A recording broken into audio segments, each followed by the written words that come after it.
Hello and good morning, everyone. Today I will present the introduction, research question, objectives, and methodology of my study. My research uses postcolonial theory to analyze the film Enola Holmes 2. So we're going to the first part, introduction. Enola Holmes 2 in 2022, directed by Harry Bradbeer and produced by Legendary Entertainment, continues the story of Enola Holmes, the younger sister of Sherlock Holmes. While the film is usually seen as a mystery and adventure story, it also presents important social issues related to power, identity, and inequality. My study looks at the films from a postcolonial perspective, especially from the ideas of Edward Said, Homi K. Baba, and Gayatri Chakravorty Spivak.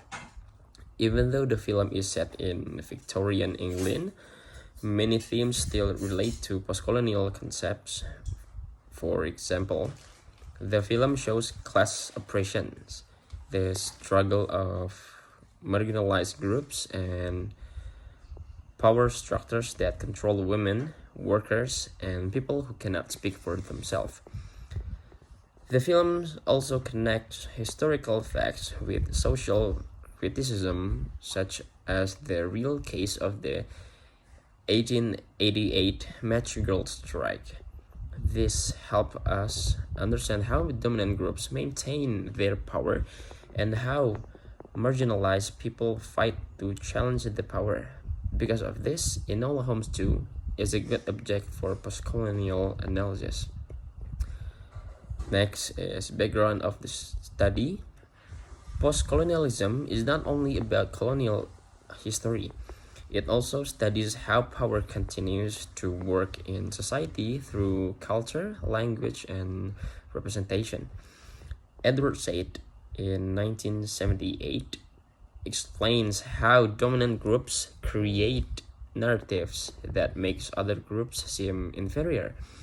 Homi K. Baba in 1884 discussed concepts like hybridity, mimicry, and ambivalence, showing how identities are shaped through unequal power relations. Spivak in 1888 talks about the subaltern, people who cannot speak because power structure silences them. In Enola Holmes 2, I focus on how the film represents marginalized groups, especially working class women, and how power and resistance are shown in the narrative. Several scenes show inequality in factories, lack of legal rights for women, and limited access to voice or agency. These topics fit with postcolonial analysis because they show how domination, representation, and voice continue to shape society even outside traditional colonial contexts. Next is problem statement. This study focuses on the three main questions. The first one is, how does Enola Holmes 2 represent postcolonial ideas through characters and narrative? Second one is, how does the film show domination and resistance within social power structures? And the last one is, how do the experience of marginalized characters reflect concepts from Said, Baba, and Spivak? These questions will guide the analysis in the next chapter of the full thesis. And next one is research objectives. The objectives of the studies are to explain how postcolonial perspective appear in Enola Holmes 2. Second one is to identify scenes that show domination, marginalization, and resistance. And the last one is to connect the film's representation with postcolonial theories from Said, Spivak, and Baba. Next one is significance of the study. This research is important because it expands postcolonial analysis to modern popular films.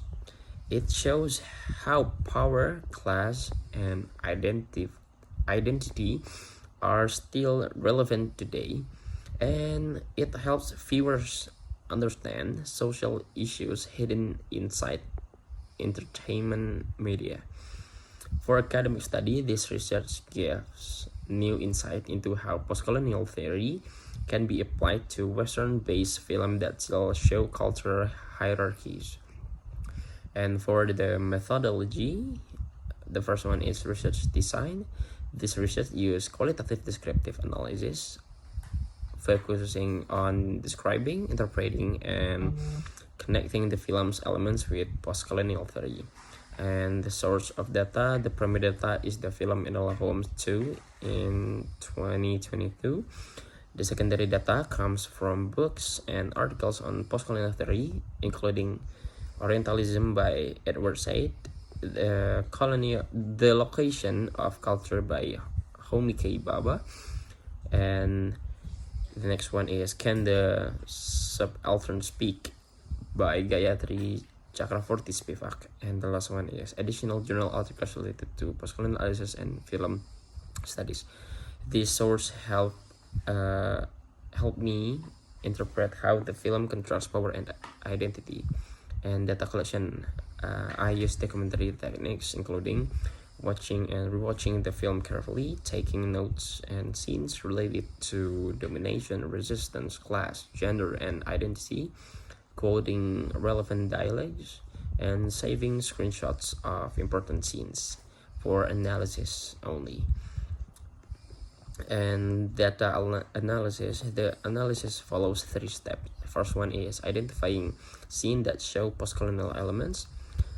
Second one is classifying them using Said's, Baba's, and Spivak's concept.